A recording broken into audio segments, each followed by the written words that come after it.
to today's conference, which aims to tackle the numerous issues associated with emerging aerial technologies. We have experts from academia, industry, government, and think tanks to address supersonic flight, flight sharing, and drones. Of course, one could argue that to describe some of these aerial technologies as emerging is inaccurate. The Wright brothers flew their first airplane almost 115 years ago, and since then, mankind has taken to the air to break the sound barrier and make air travel an ordinary experience within the reach of billions of people, and developed aerial vehicles capable of delivering packages as well as Hellfire missiles in foreign battlefields. Closer to home, small unmanned aircraft are proliferating, raising many opportunities for commerce and law enforcement. Unsurprisingly, entrepreneurs have taken to the internet to make air travel more flexible. Yet, while some of the technologies we'll be discussing today have been around for some time, I think it's fair to say that we're at an exciting time when it comes to developments and innovation in aerial technology. Despite these exciting innovations, many emerging technologies remain grounded thanks to regulatory uncertainty, legal opinions, and a lack of legislative action and imagination. In 1947, Chuck Yeager broke the sound barrier, and the supersonic Concorde was in operation from 1976 to 2003. Yet in 1973, the FAA banned overland civil supersonic flight. So unfortunately, supersonic flights, while a reality, mostly remain in their hangars. This is especially unfortunate as there have been welcome developments in supersonic technology. Boom Technology, a supersonic company, for example, is developing aircraft capable of traveling at twice the speed of sound. Many of us would appreciate shorter air travel times such developments can usher. FlightNow, a company that aims to connect passengers and pilots online, thereby allowing both to share the cost of travel, is unable to operate thanks to an FAA legal interpretation. Never mind that pilots and passengers have been using airport corkboards to do effectively the same thing for years. The Supreme Court declined to hear FlightNow's case involving the FAA, meaning that absent regulatory changes, it cannot operate. While many Americans are used to hearing about drones in foreign policy contexts, these small flying machines will become an increasingly common feature of ordinary American life, provided, of course, the right regulatory environment. Drones in the private sector have much potential, whether it's photography, package delivery, building inspection, architecture, conservation, and media. Yet despite the US being home to some of the world's best technology and best technology companies, Amazon tested its first delivery drone in the UK thanks to its relatively lax regulatory environment. Governments are also using drones. Although still relatively rare, drones will become an increasingly common feature of police toolkits. Police drones could be valuable for crime scene investigation, accident inspection, and search and rescue, but we should be aware of the privacy risks associated with police flying eyes in the sky. In addition, police will increasingly have to deal with criminals using drones. Police use of counter-drone technology raises all sorts of regulatory and safety questions that have yet to be satisfactorily answered. I want to pause for a moment to say that I'm very grateful to today's speakers who have agreed to come and tackle these difficult issues. I'm especially thankful to those speakers from government agencies and departments. I know that coming to the Cato Institute can sometimes feel like walking into the lion's den, but I do look forward to learning from their expertise and insight.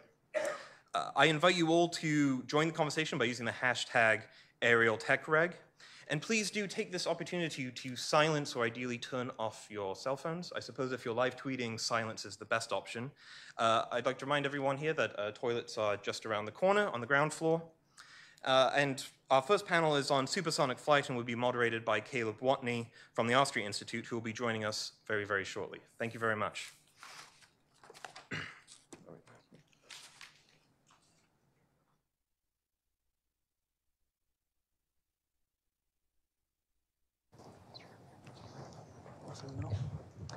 Well, thank you all for joining us this morning. I think we have a really exciting conference lined up today.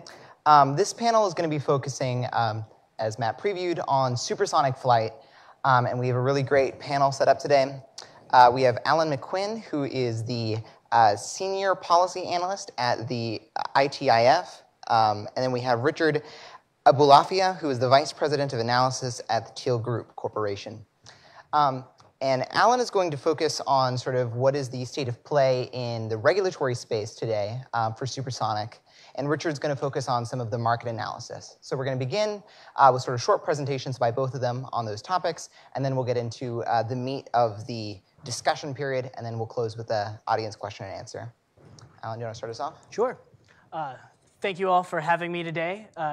Like Caleb said, I work for the Information Technology and Innovation Foundation, which is a nonprofit here in Washington, D.C.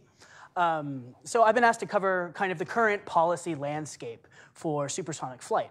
And I'm going to do that in 4 points. I hope later that we can get into some of like the history of how we got here, some of the concerns, and some myth busting around supersonic flight. But there are primarily 4 policy areas that we should focus on. The first is, as Matthew in the introduction announced, there's a current ban in the United States of supersonic flight over land, over Mach 1, which is the speed of sound. This was created in 1970, where the FAA used its authority under the Aircraft Noise Abatement Act to basically create a speed limit over land for all aircraft, unless you get special certification. The second one I'd like to highlight for you was recently announced by the FAA, is 2 rulemakings that will take place in 2019. So they announced them, and they'll come out hopefully next year. The first one is associated with testing of supersonic aircraft, and all it is it clarifies the rules for how you would go about doing that.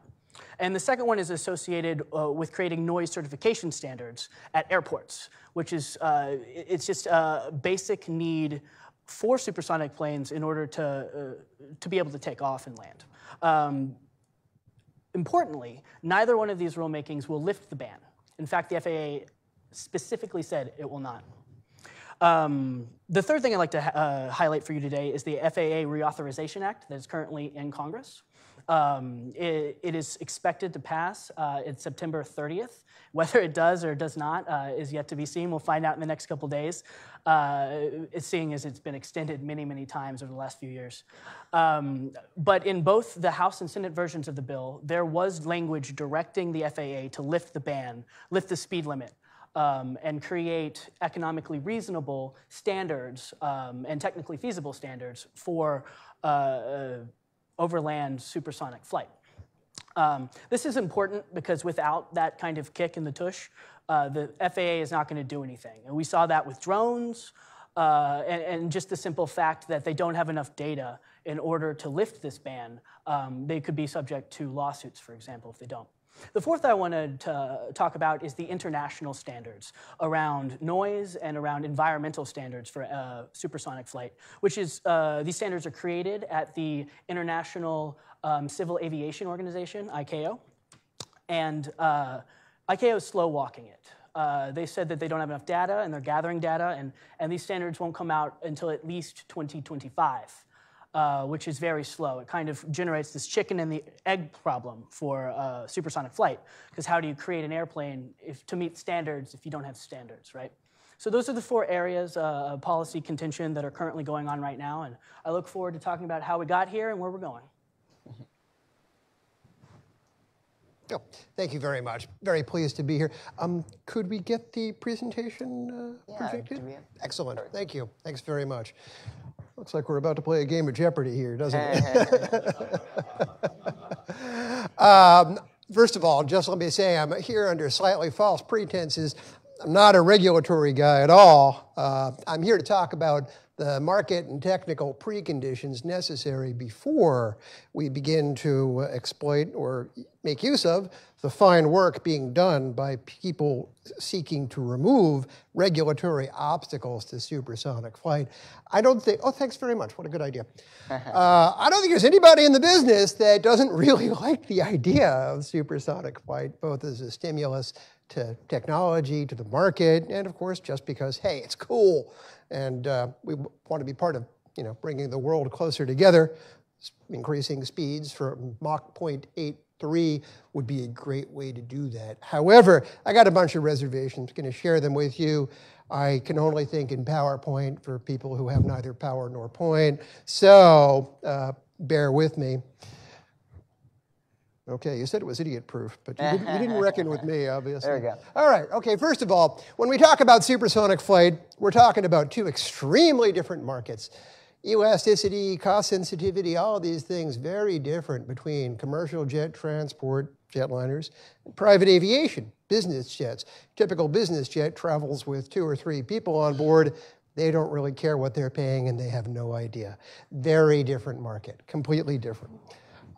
Second, oh my God, this industry, I love my industry. I've been in it for more than 3 decades.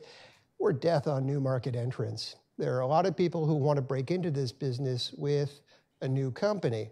Since 1969, exactly 2 people have succeeded in breaking into this business. One is HondaJet, because they're owned by Honda. The second is Cirrus, which is a marvelous company, but they almost went bust until Chinese government money basically rescued them. They are amazing. I was on the Collier Committee this year. They won the Collier Trophy for their new jet.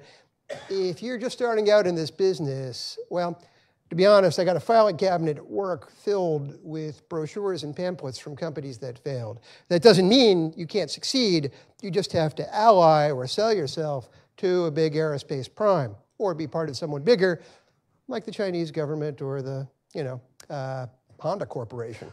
They're certainly big. Another thing that's been going on is that, frankly, I'm not really convinced the trend is our friend here. Turbine engine design, long story short, since the 1960s has kind of evolved towards the same speed but much more efficient. You'll see some numbers on that in a moment. Supersonics haven't changed all that much. You need to burn a lot of fuel. Basically, your potential for bypass, the amount of air that goes around the core rather than through the core where it gets burnt with fuel, you need to be very low bypass in the supersonic world. So if anything, the cost ratio between supersonic flight and what we enjoy today on Southwest or whichever carrier you choose, that cost differential's probably gotten worse. Another trend is that when we flew on Concorde, we were prisoners in a Barcalounger. It was really like that, trust me. I caught the tail end of Concorde operations back in the late 90s and enjoyed a lot, except it was this, okay, and you were completely cut off as you were back then. Today, we're moving towards real-time connectivity. I'd be surprised if we don't have holograms on board jets in a couple of years. It's really happening that fast. You're no longer a prisoner. Is this reducing the premium needed or the premium we attach to time? It might be. This is something to think about. Another thing is that when you look at new programs in the business of aircraft, there's 2 things you look for. One is an engine, or at least a roadmap to an engine, extremely important, and we're not quite there yet with most of the players. Second is a price tag. There is, I'll give a lot of kudos, there's one company, Aerion, that has both an engine roadmap and a price tag. No one else, to the best of my knowledge, supersonic business has that yet. So Aerion is kind of the base point of reference here when we're comparing everything. Also, there are trade-offs. There's no such thing as a free lunch. In other words, going speedy sounds great, but it's not taking the same thing that we've enjoyed all these years and merely putting faster engines on it. There are trades, as you'll see in a moment. First, a few numbers. This is an industry that is predicated upon cheap. We're a commodity business. That's the airline business.